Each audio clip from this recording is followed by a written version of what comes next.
Estamos de volta com o preliminar, a imagem do futebol aqui na tela da Band, conosco no programa o grande Paulo Roberto Falcão. Basta a história do futebol, não precisa nem apresentar, né? Brasileiro, mundial. Narrador José Aldo Pinheiro, da Rádio Bandeirantes, a M640, e o Chico Garcia, da Rádio e TV Bandeirantes. Começamos já de cara com os lances naquela histórica data de 79, quando alguém cometeu a heresia de querer comparar o Falcão ao Mococa e o Falcão respondeu no jogo, né, Falcão? Essa frase aí foi do Jornal da Tarde, né? A pergunta é Falcão ou Mococa, ponto de interrogação. E essa frase daí foi no dia seguinte. Mas foi um jogo muito complicado, difícil. O Palmeiras tinha ganho de 4 4x0 ou 4x1 do Flamengo no Rio do Zico. Vinha com muita força. Tinha o Tele treinador, o time organizado. Foi Baroninho na ponta esquerda. Baroninha, tinha... o time era bom. Jorge Mendonça. Jorge Mendonça, era Rosemiro e Pedrinho nas laterais. Não ficou com medo de ficar sem a perna nesse jogo? Não, mas eu tirei, né? Olha, eu consegui ver o gol. Impressionante. Eu consegui ver o gol de costa. Tirou daqui a pergunta. Eu tirei e acabei vendo pelo lado contrário. O jogo foi... Ele dá o chute e tira na hora. E eu vejo aqui, ó, que eu vou ver, eu viro para ver o gol. Eu fui ver virando, eu tive que tirar o pé. Mas... esse foi o gol de cabeça. E naquela época, passar um jogo na televisão era um acontecimento. E todo mundo, Brasil parou para ver esse jogo. E tem esse lance, teve um lance anterior também. Tem 2 lances interessantes. Uma que o Mário Sérgio, no meu tempo, foi no fundo, driblou o Rosemiro e cruzou, e eu passei da bola. Passei da bola e dei de bicicleta com a esquerda. E a bola passou para fora e o Pedrinho aplaudiu. Coisa maluca, o Pedrinho até o esquerdo do Palmeiras. E teve quando a gente tomou não sei se o primeiro ou o segundo gol, em que o Jorge Mendonça tira o Galvão da jogada, para mim foi falta, tira, ele domina e faz o gol. Acho que foi 2x1. Aí quando eu empato o jogo, o Galvão vem para me dar um abraço. O Galvão tinha 17 anos. Nossa. Ia fazer 18 em seguida. Aí. Ele diz assim para mim, desculpa a minha falha lá atrás. Eu digo, tá bem, mas não me falha de novo. Galvão foi campeão. Por enquanto tá desculpado. Tá bom. Galvão campeão pelo Inter com 17 anos e campeão pelo Grêmio com 40. Inacreditável. Esse jogava muito. Inacreditável. Quando você foi embora, você indicou o Galvão como teu substituto? Não. Não é verdade? Jogador de posição diferente, né? Mas você falou do Vinck também, né? Se pensou no Cléo, né, que era o jogador da função. Na realidade era o Batista para assumir essa condição, né? Volante, depois ele acabou indo para o Grêmio naquela discussão que teve lá. Mas o Galvão com 17 anos sabia tudo de posicionamento, tudo. Não tinha corpo para fazer, para subir com o cara, mas ele tinha uma noção de espaço, de antecipação. E sim, o Galvão, a minha participação com o Galvão foi que eu estava no Internacional e o Zé Eduardo chegou, começou a falar comigo, me deu abertura para que eu pudesse falar do time. Nós temos um problema na zaga aqui. O pessoal joga bem, mas acho que a gente tinha que dar uma... Mas põe aí, não, tem um guri lá embaixo que joga muito futebol, acho que já passou daquela fase. Ele falou, quem é? O Mauro Galvão. Tá bom, vou perguntar. Aí voltou depois de 3 dias, me informou, mas disse que é uma máscara. Eu digo, pô, tem que ser, né? Ele está lá embaixo, traz ele aqui para cima, que ele não vai ser máscara. E aí o Zé Eduardo subiu. O Galvão, ele acabou jogando com 17 anos. É que o Galvão é muito sério, né? Muito na dele e tal. Daqui a pouco o pessoal confundiu, né? Ele jogava muito, né? E ele viveu a época Mas ele foi mal entendido, Falcão. O Galvão não tem nenhuma máscara. Ele é muito na dele, né? Não, é marra de boleiro. Lá embaixo ele sobrava. E aí, tô olhando o jogo, ele sobrava, das calcanhares, saía pro jogo. E ele é na época do João Travolta, né? Ele ia para a discoteca Look Inglês, que era em Porto Alegre. Era parecido ainda. Botava, né, o blazer aqui. Quem viu o filme, né? E dançava muito, cara. Então a gente ele era, enfim, de bom caráter e tal. E a gente gostava dele porque ele tinha esse lado, assim, sim, aquela famosa história do treino. Que ele saiu de trás, tocou, tabelou, chegou na frente do goleiro e não chutou. E eu gritei, tá de bico, Galvão. Pô, faz o gol, quer dizer, né? E ele virou para ele, mas não tem que fica o bico. Eu tenho uma questão para o Falcão, o Rec, porque eu trabalhei com o Falcão, eu posso dizer, ele é além de ser chato, né? Chato. Além de ser perfeccionista. Muito, mas além de ser um ídolo do Internacional, dos maiores jogadores que a gente já viu, é um sujeito com noção de comunicação. Vimos isso agora na Copa do Mundo também, ele estava dizendo, né, que trabalhou na Fox. Mas também a gente sabe que o Falcão é treinador de futebol, está treinador de futebol. O que está passando na tua cabeça agora, Falcão? Você que teve aí um brilhante programa como comunicador durante a Copa do Mundo, mas também teve algumas propostas, alguns projetos para treinar futebol. O que está passando hoje na tua cabeça? Assim, Chico, o meu objetivo é treinar. Tá? Gosto de televisão, adoro isso aqui, adoro. Acho que televisão é uma coisa que domina. Gosto demais, acho que a gente dá para brincar, dá para contar piada, não é só ficar falando de 4-3-3, 5-4-3, que ninguém aguenta. Eu acho que ninguém aguenta isso, né? Isso é para outra hora. Então aqui a gente tem que contar piada, dar risada, que é o que o pessoal quer. Contar a história, né? Isso aí. E a Fox era isso, quer dizer, eu não posso levar um programa às 10 da noite e ficar falando de tática e técnica, ninguém aguenta.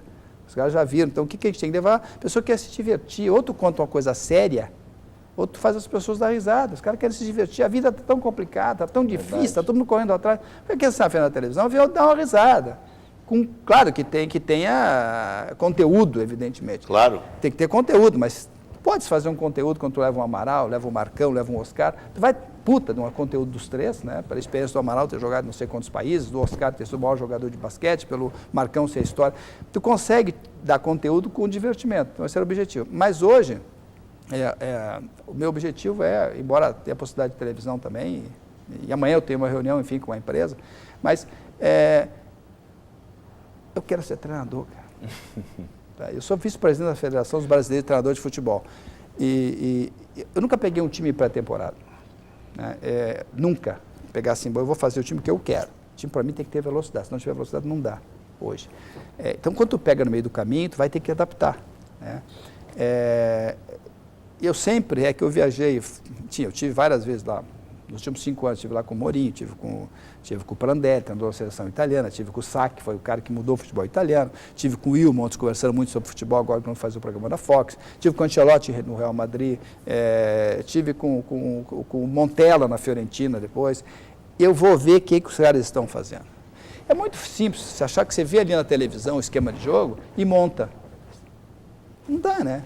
A coisa é você olhar, mas você tem que ver o que esse jogador que está naquela função tem que fazer. Então, tu tem que falar e trocar ideia com as pessoas que sempre tiveram uma cultura tática. São os europeus, né? São os europeus, não dá para desconhecer, por exemplo, que os caras, na época, hoje, embora as coisas tenham modificado um pouco, a única maneira de eles conseguirem contrabalançar e contrabater o futebol sul-americano é a parte tática, porque nós tínhamos a qualidade, eles tinham o esquema de jogo. Hoje as coisas se aproximaram um pouquinho mais. Tem o Cristiano Ronaldo que joga em qualquer lugar, tem o Lampo, tem o Gerrard, tem o Pirlo, tem um monte de jogadores com muita qualidade que pode jogar aqui. Né? Mas o que eu estou dizendo é que, então, a minha preocupação... Tem uma coisa que não está ficando clara, Paulo. Deixa eu só quando tu falou sobre o comunicador, tu deu razões. Eu me divirto e as pessoas se divertem, tá? Eu gosto do humor com o futebol. E como técnico, eu não consegui entender onde é que está a tua diversão. Não, aí é a adrenalina, eu acho. A adrenalina é que eu gosto. Ser treinador não dá, é muito difícil. É muito complicado, você mexe com a paixão e a paixão a paixão você não consegue ter assim, ser racional na paixão, né?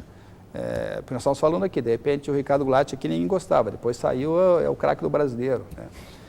Mas aqui não vai nenhuma arrogância, mas é para quem sabe. Aí é para quem antevê a coisa. Tem gente que demora, isso não é crítica, isso é a realidade.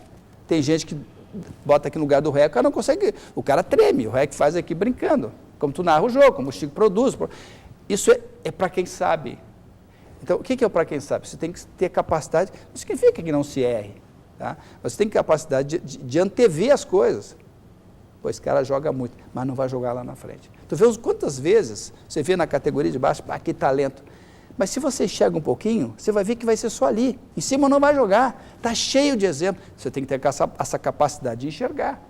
Que o que joga ali não vai jogar. Porque jogar em time de juvenil ou de juniores não é jogar no meio de homens, que são os profissionais. É outra história. E vale o contrário também. Tem alguns que não dão muito certo na categoria de base. O Nilmar era reserva do Moreno. Kaká. O Kaká. Esse é verdade. Então, Kaká é mais forte ainda. Também tem que enxergar isso. Os caras não... Então, assim, é um desafio. É difícil. É um desafio. Mas assim, ó, talvez E a eu necessidade talvez eu de te botar em responda- prática tudo aquilo que tu observa pela experiência, pelo E conhecimento. às vezes, Chico, você prepara tudo e a bola não entra, a culpa é tua. É isso aí. Então, é um desgaste. Tem gente que está com problema do coração, quantos nós tivemos aí. Porque Muricy, Ricardo... Você acha que a Oswaldo Oliveira. torcida Oswaldo, colorada... Só um pouquinho. Então, o que acontece? Então, é um trabalho desgastante. Mas eu sempre digo, sabe, eu joguei bola, enfim, tive sucesso como jogador, fiz grife, tive prêmio quando eu tive grife de roupa. As coisas que eu fiz, com o tempo, eu sempre consegui ter o resultado que eu queria, reconhecimento. Como o próprio Chico reconheceu o programa da Foca, que foi... Excelente. E fiquei 17 anos na Globo, ninguém fica na Globo tanto tempo se não estiver fazendo os principais jogos. Saiu tal. porque quis. Saiu porque quis, porque eu queria começar a carreira de treinador. E um monte de E gente muito secando. Galvão disse, pô, tem que ir, pô, tem que competir. Aí foi. Na verdade, quis retomar, porque tu já tinha sido técnico da seleção brasileira. Sim, lá, e do Japonesa, Internacional, do brasileira. Japão, do América. Tá, aliás, nós falamos do América, a gente chegou à final da CONCACAF. Naquele ano a gente ganhou, mas eu saí no dia antes do jogo da final. Então, assim, essas coisas sempre... Então, o que falta, embora tenha feito trabalho internacional no Bahia, o Internacional ganhando 2 títulos, porque as pessoas negam o segundo turno, porque também tem. Sim. Não tem uma taça, não sei não Tem, tinha até nome. Exato. Então, segundo e primeiro. Então, foi difícil. E depois no Bahia. Então, assim, ó... Aliás, é uma coisa que é de eu Paulo ainda- Roberto Falcão, o último título do Estádio Olímpico, tô errado? Depois de 18 anos. Isso eu sei porque eu me disseram né? na época, 18 anos que não se ganhava título no Olímpico. Mas não, 2011 nos pênaltis. mas, enfim, mas eu... O Cão gosta de números, tu percebeu? Ele chegou aprendi, aqui nos depois contando cheguei na imprensa, que aprendi estatística. tem um número que dá conta de que ele teve a mais alta média da história Isso é verdade. Se da me bola de disseram, ouro eu não da revista. acreditei. Eu não acreditei, me disseram, porque eu estive lá na SPN, e aí me convidaram para entregar a bola de ouro esse ano, que eu acho que vai ser o Ricardo Goulart, e eu vou ficar muito feliz se acontecer, principalmente por ele, né, porque é um guri belíssimo cara. Mas Você não devo... vai entregar por ter a maior média? Não, eu vou entregar porque... Porque enfim, tu é o Paulo Roberto. mas aí eu fiquei sabendo no programa que, tu vê que eu ganhei a bola de ouro em 78, 79, em 79 eu tive a maior média de todos, 9,20, alguma coisa. Mas assim, ó, infelizmente não vou estar, porque eu vou devo estar fazendo uma viagem, devo estar fechando nesse final de semana, desse intercâmbio que eu faço, para ver o que está acontecendo, talvez vá na Alemanha, para Madrid, vou dar uma olhada, conversar com os treinadores, eles gostam de saber o que a gente está fazendo, como é que o Brasil está reagindo depois da Copa do Mundo. Então eu faço isso seguido, eu acho que tu tem que ver o que os caras estão fazendo. Não é que vai fazer, até para não fazer, porque tem coisas que não dá para fazer aqui, como tem coisas que se faz aqui que não dá para fazer lá. Mas tu tem que estar inteirado, não dá para ficar olhando televisão, o time jogou no 2 linhas de 4, vou botar 2 linhas de 4. Como é que se faz isso? Né? É que nem o cara está aí olhando nosso programa, pô, o REC está apresentando. Como é que ele vou botar outro treinador, vou fazer um programa. Não é assim. Tu tem que saber como é que funcionam as coisas.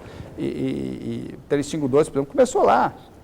Não é para botar 3-5-2. Como é que se põe 3-5-2? Como é que é o trabalho do ala? É ala, lateral? Como é que faz quando o time tem a bola e sem a bola? Mas para fazer um time assim, você tem que ter um volante que marca, 2 ou 1, os 2 à frente, tem que ser 2 enfiados, 1 que sai. Essas coisas, tu tem que girar para ter um conhecimento maior e para passar também ter um conhecimento. Depois do intervalo, vamos ver a vitória do Internacional contra os reservas do Galo, mas com muita dificuldade, com o gol do Fabrício, e a derrota do Grêmio, que deixou o Grêmio numa situação complicada. Já voltamos.